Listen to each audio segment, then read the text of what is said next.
good, YouTube? Quinn Wade coming to you with that instant basketball analysis on Analysis Playground on YouTube, exclusively on there forever. And I'm going to talk about these New York Knicks beating the Jazz 134 to 117.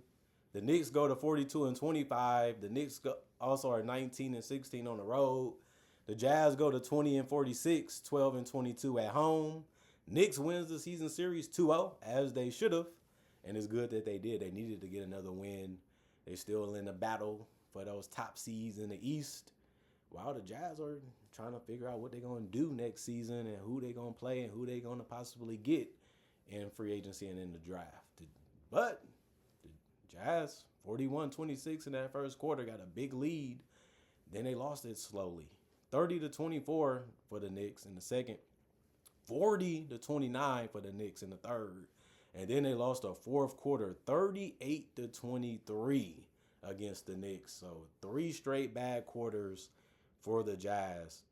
And I only say that because they scored 41 in the first and couldn't even crack 30 in the rest of them. OG Anunoby was a big reason why they was able to get in the game and stay in it. 31 minutes, 22 points, 7 to 10 from the field. Good driving. And he also hit the wide open threes. 3 of 5 from 3. He also went 5 of 5 from the free throw line. If you don't settle, sometimes you can get to the free throw line or you can get an open look. He did a lot of that tonight. You have to be happy with that if you're a Knicks fan. 2 rebounds, 1 assist, 1 turnover, 2 steals, 1 block, 1 offensive rebound, 3 personal fouls, and a plus 11 and plus minus. Karl-Anthony Towns, 30 minutes, 21 points. He was driving, he was shooting, he was scoring. And he's getting back into that form that he needs to be in, and they need him playing well, and he's been slowly getting it together. He went 3 of 6 from 3, 2 of 2 from the free throw line, had 7 rebounds and 7 assists. He also had 2 turnovers, 1 personal foul, and was a plus 20 in plus minus. Mikal Bridges, he didn't show up again offensively. He had 5 points. He went 2 of 9 from the field, 1 of 5 from 3. He had makeable looks, just couldn't get it to go in this one. He had 2 blocks, 5 rebounds, 2 assists, no turnovers. That's good. He also had 1 personal foul and was a minus 13 and plus minus. They've been featuring Mikal Bridges, it seems like, less and less, but he's also been finding a lot of shots, been passive a lot of times too. And that's not what you want to see when you're close to playoff time, if you want me to be completely honest. Landry Shamet, 31 minutes, 7 points, 3 of 5 from the field, 1 of 2 from 3. 3 rebounds, 4 assists, no turnovers and a steal. 2 personal fouls and a plus 21 and plus minus. Good scoring from him, good spacing, good passing, good ball movement, good relocation from him. He's been a good piece for them this year. Jalen Brunson, 33 minutes. That ended up being the most on the team tonight. And he was getting buckets on everybody. Ace Bailey's way taller, way bigger. He shredded him up and everybody else. And then, of course, he got some good wide open looks and some contact to get to the free throw line. He does that basically every single game. And he did a really good job of picking his spots and getting to his shots however he wanted to. And 28 points, 7 of 16 from the field, 4 of 7 from 3, 10 of 11 from the free throw line, 4 rebounds, 8 assists. The 8 assists ended up being the most on the team. 3 turnovers, 3 steals. The 3 steals ended up being the most on the team also. He had 1 offensive rebound, 1 personal foul, and was a minus 3 in plus minus. Jeremy, he ended up scoring 2 baskets in 3 minutes, which is good. He also had a rebound and a steal, 1 offensive rebound, 1 personal foul. Just come out and play your best. Do what you can in the short amount of minutes that you have and try to do as much as you can. So I like what he did in that one. That's a mentality you have to have, even if you're out there for only 3 minutes. Pacom, I think that's how you say it. If I'm butchering your name, that's on me. 2 minutes, 0-2 from the field. They were always threes that he took. 1 rebound, no turnovers, no personal fouls, and was a 0 in plus minus. Muhammad, 15 minutes, 10 points, 4-12 from the field, 2 of 6 from 3. 1 rebound, 1 assist, no turnovers, no personal fouls, and a minus 12 in plus minus. He missed a lot of open ones. And that has been somewhat of a problem with him. He gets good looks. He just don't make them sometimes, even if it's from wide open from 3. Mitchell Robinson, 22 minutes, 6 points, 3 or 4 from the field, 13 rebounds. That's a really, really good night, but this is what he does. And he led the team in rebounds, and he had a nice pass to Towns for an alley-oop dunk that I didn't even see come. Like Mitchell Robinson about to throw a floater, but he ended up throwing a pass. He did have 3 assists, by the way. 1 steal, 5 offensive boards, plus 16 and plus minus. Jordan Clarkson, 26 minutes, 27 points, 10 of 15 from the field, 3 of 5 from three, 4 of 4 from the free throw line. He came in smoking hot, man. And he has that I can make anything that I want mentality. Sometimes it works, sometimes it doesn't. But if you're a scorer and that's what you're supposed to come in and do, he was one of the big reasons why they got back in the game and won it. And he had a big night. So that's something that Jordan Clarkson has done throughout his career. He's a sixth man of the year before. So let's not act like he hasn't done it before. 5 rebounds, 3 assists, 1 turnover, 5 offensive rebounds, which was all of his. 3 personal fouls and a plus 19 and plus minus. 15 minutes for Jose Alvarado. He had 4 points. He got to the basket. You have to like the fact that he still try to take the quick looks and he also still try to make the three. He loves shooting threes. He missed his only one tonight, but he did have 7 assists. He's fast. He's quick. He's surrounded by a lot of guys that can play and can score, and they all do move throughout the time that he's on the court. So if you can find somebody, even if it's early, why wouldn't you do it? 2 rebounds, 2 steals for him. He's always pesky. He's always trying to pick somebody's pocket. He's going to gamble. 4 personal fouls come with the territory of that. 1 offensive rebound, a plus 28 and plus minus. Kevin McCollier, 2 minutes. He ended up having 1 turnover. That was all he did, but finished as a plus 2 and plus minus. Tyler Kolek, 3 minutes. He missed his only shot, which was a 3. He had 1 rebound, 1 assist, no turnovers, -2 and plus minus for him. And then the Utah Jazz, they got off to a really good start. Everybody in their starting lineup ended up scoring in double figures. Kyle Filipowski, 28 minutes, 15 points, 5 of 8 from the field, 1 of 2 from three, 4 of 6 from the free throw line. I like what he was able to do in this one, and he's been trying out there. He's not the greatest defender.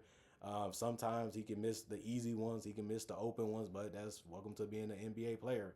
You think you can make it, you think it's going to be a good shot, but can you do it? He did it tonight. 7 rebounds, he had 5 assists, he had 1 turnover in a block, 2 offensive boards, 3 personal fouls, and was a -10 and plus minus. Cody Williams, he did a good job of getting to the basket and getting easy looks and then knocking them down even if it was a 3. He did go 1 or 2 though from the free throw line and 4 or 5 from the field. You just happy when he can give you 10 points.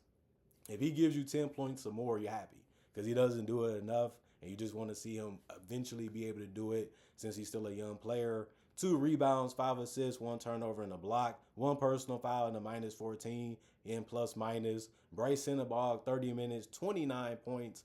He ended up scoring the most points on the team. He had the 3 ball going, had the mid-range going. He was able to drive sometimes and get some contact. 5 of 6 from the free throw line, 6 of 11 from 3, 9 of 19 from the field.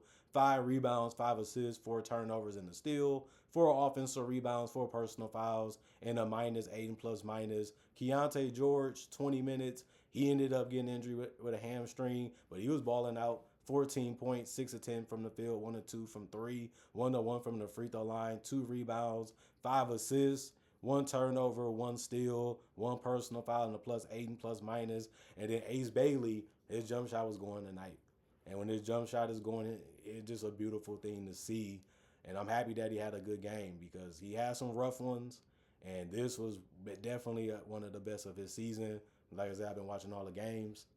21 points, 8 of 16 from the field, 5 of 10 from 3.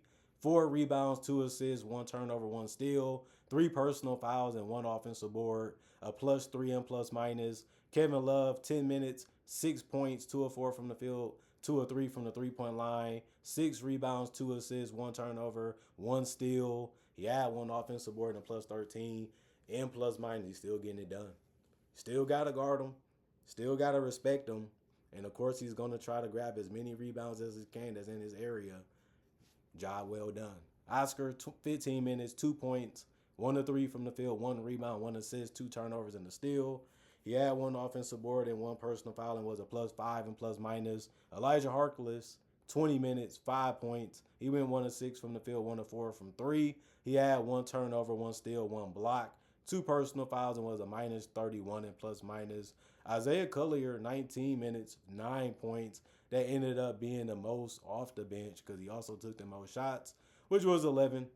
He finished 4 of 11 and 1 of 3 from the 3 point line.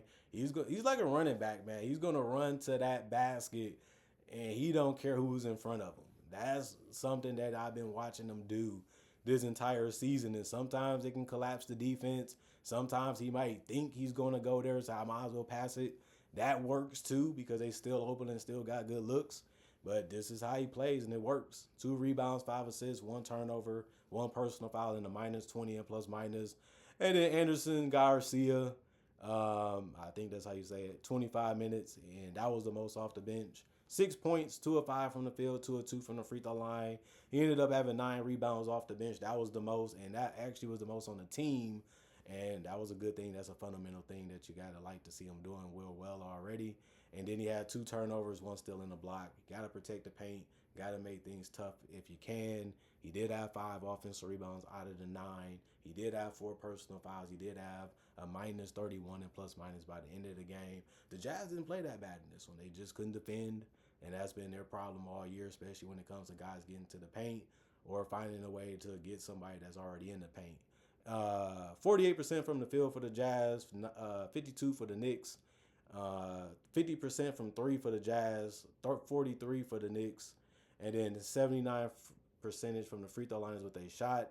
95 for the Knicks, 38 rebounds for the Jazz, 45 for the Knicks, 30 assists for the Jazz, 37 for the Knicks, 15 turnovers for the Jazz, 10 for the Knicks, and then 7 steals for the Jazz, 10 for the Knicks, 4 blocks for the Jazz, 3 for the Knicks, 14 offensive rebounds for the Jazz, 15 for the Knicks, 24 defensive rebounds for the Jazz, 30 for the Knicks. And then you look at it, 20 personal fouls for the Jazz and then 16 for the Knicks. The Knicks did shoot more free throws and they did shoot a way better percentage. I mean, they shot better percentage from the field. They got outshot from 3. They shot better from the free throw line, had more rebounds, had more passes, and they played a little bit more defense, and they was able to score a little bit better in isolation too. And when you have some of the best players in the world and the other team don't, might as well use them as much as you can to try to make the win a little easier.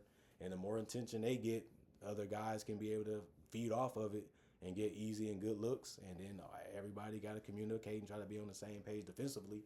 If you can do that enough, you have a chance to win against a team that can't do as well as you in those same type of situations and them same type of things. So abuse it as much as you can is what I'm saying, because it might get you a win, and it got them a win tonight. Comment, like, subscribe, share. Hit that notification bell to get that analysis when it first come out. Remember, y'all stay blessed up. Y'all stay good. Peace. And I'll see y'all later today with more analysis.